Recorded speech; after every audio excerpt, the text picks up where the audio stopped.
Assalamualaikum warahmatullahi wabarakatuh. Hai sahabat YouTube ya, yang dirahmati oleh Allah Subhanahu wa taala. Kita kembali ke momen bulan di mana Rasulullah Muhammad SAW dilahirkan di muka bumi ini. Seorang yang sangat mulia, bahkan saking mulianya sebelum dilahirkan Nur Muhammad telah diciptakan dan tidak akan diciptakan bumi dan alam jagat raya seisinya kecuali Nabi Muhammad, Nur Muhammad diciptakan oleh Allah sebelum semuanya diciptakan. Makanan dan minuman itu merupakan perkara yang penting dalam kehidupan kita. Tidak akan bisa kita disebut orang yang kuat dalam menjalani hidup dan menjalankan ibadah kita setiap hari kalau tidak ada asupan makanan dan minuman yang kita konsumsi. Tentulah itu merupakan sunatullah. Kalau kita berpikir kadang satu hari kita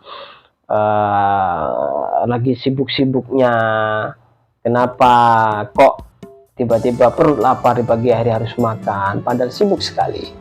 Begitu juga siang harinya ketika lagi sibuk-sibuknya, kenapa perut ini harus lapar dan lemas karena tidak makan, padahal kerjaan masih menumpuk.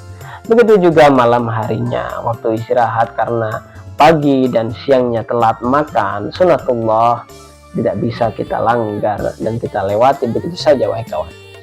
Kita tidak bisa makan dengan tenang karena telat makan, akhirnya lambung kontraksi, menolak makanan, muntah, pusing dan lain sebagainya. Itu sunatullah. Maka seperti filosofi sholat, as-sholatu as-sholatu lidzikri, sholat itu merupakan mengingatku, kata Allah Subhanahu wa taala. As-sholat maqutan, jadi sholat itu juga telah ditentukan oleh Allah Subhanahu wa taala. Kalau subuh ya jam segitu, rutinitas subuh, qobliyah subuh, dzikir rutin subuh ya seperti itu.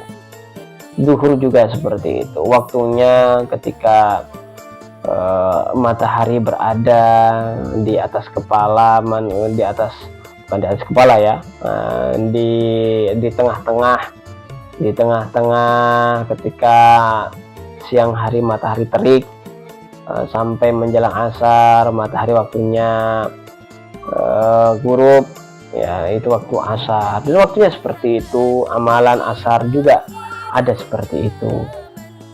Begitu juga ketika maghrib tiba waktu gurub sampai keluarlah ada mega yang memerah, dan waktu maghrib akan habis. Setelah mega itu menjadi hitam kelam, ibaratnya seperti ditelan oleh malam yang tiba untuk segera menemani kita, untuk malam segera menandakan bahwa waktunya istirahat untuk kita. Isya juga seperti itu, Isya menandakan bahwa ini sudah waktunya istirahat penuh, waktunya kita lehe ya, istilahnya. Itu semua maqutan sama Allah, udah dikasih porsinya masing-masing. Maka makanan dan minuman itu juga pernah menjadi sebuah catatan dari sejarah risalah, dari sirah nabawiyah Muhammad SAW. Dalam peristiwa Khandaq atau perang Ahzab, Rasulullah SAW dan semua kaum muslim bekerja keras menggali parit di sekeliling Madinah. Mereka dibagi ke dalam beberapa kelompok. Masing-masing kelompok terdiri dari 10 orang. Setiap kelompok ditugasi menggali parit sepanjang 40 hasta. Mereka semua bekerja keras tanpa kenal lelah karena pasukan musyrik Quraisy dan sekutu mereka telah bersiap-siap menyerang Madinah. Rasulullah juga bekerja keras memimpin kaum muslim hingga lupa makan. Sudah 3 hari beliau tidak mendapatkan makanan yang lain. Jabir bin Abdullah mengetahui keadaan beliau dan merasa iba melihat kondisinya yang tampak lelah dan lapar. Jabir berhasrat besar untuk menjamu Rasulullah sehingga ia berkata, "Wahai Rasulullah, aku mohon izin untuk pulang sebentar ke rumah." Beliau memberinya izin. Saat tiba di rumah, Jabir berkata kepada istrinya, "Aku melihat Rasulullah sangat lemah dan lapar." Dan beliau tetap bersabar, "Apakah kita punya sesuatu untuk dimasak?" Istri Jabir menjawab, "Kita punya secangkir gandum dan anak kambing yang kurus." Jabir segera menyembelih kambing itu, lalu istrinya memasaknya. Kemudian membuat beberapa potong roti gandum. Setelah makanan siap disajikan, Jabir bergegas pergi menemui Rasulullah Muhammad SAW. "Wahai Rasul, aku punya sedikit makanan di rumah. Sudilah kiranya Tuhan datang ke rumahku bersama 2 atau 3 orang yang menyantapnya," ujar Jabir. "Apa yang telah kau siapkan?" kata Rasulullah. Jabir menuturkan apa adanya, lalu Rasulullah berkata, "Makanan yang banyak dan baik. Tolong katakan kepada istrimu agar jangan dulu membuka tutup panci dan mengindahkan rotinya hingga aku datang." Maka Jabir bergegas pulang ke rumahnya mendahului Rasulullah. Sementara itu Rasulullah berseru kepada para sahabat, "Berhentilah kalian semua. Mari kita pergi ke rumah Jabir. Ini sudah bisa kita angan-angan bahwa mukjizat Rasulullah lagi-lagi akan segera kita saksikan." Jabir tiba di rumahnya dan menceritakan obrolannya dengan Rasulullah, termasuk pesan beliau. Namun beberapa saat kemudian, Jabir terhenyak, kaget, dan panik melihat di depan rumahnya Rasulullah datang bersama semua sahabat Ansar wal Muhajirin. Sahabat Ansar, sahabat yang menyambut kedatangan Rasulullah ketika hijrah dari Mekah ke Madinah. Dan Muhajirin, sahabat yang menemani Rasul untuk berhijrah. Nah, ini sahabat Ansar dan Muhajirin ini merupakan tonggak sejarah dari suksesor Nabi Muhammad SAW ketika berdakwah. Kawan. Ia berpaling kepada istrinya dan berkata, "Gugup celaka, beliau datang bersama semua sahabat." Ya, ibaratnya begini, kita masak cuma 5 porsi, ternyata kok tiba-tiba yang datang itu 1 bus. Siapa yang nggak panik? Pasti panik. Gimana kalau nggak cukup, kan nggak enak tuan rumah, kan gitu. "Apakah beliau telah bertanya sebelumnya kepadamu?" tanya istrinya. "Ya sudah," jawab Jabir. "Maka kau tidak perlu kaget," jawab istrinya.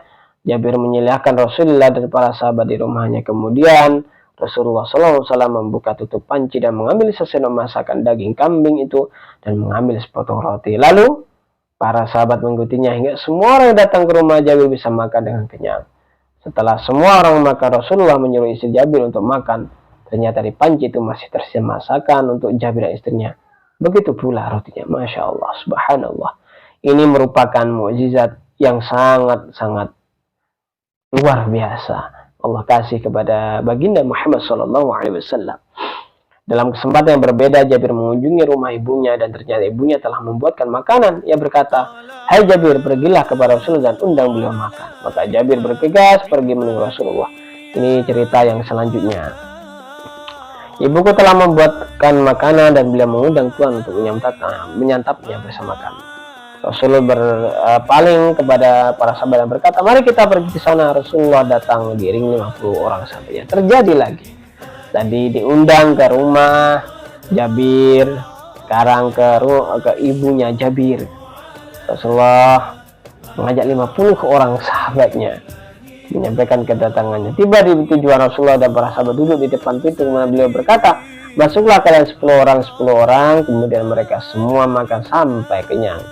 Ternyata hidayahnya hanya sedikit itu masih tersisa meski semua telah makan. Suatu hari dalam sebuah ekspedisi bersama pasukan muslim, Rasul juga orang muslim merasa lapar, sedangkan perbekalan sudah sangat menipis. Maka beliau bertanya kepada Abu Hurairah, "Apakah kita masih punya sesuatu untuk dimakan?" Ini adalah cerita yang lain.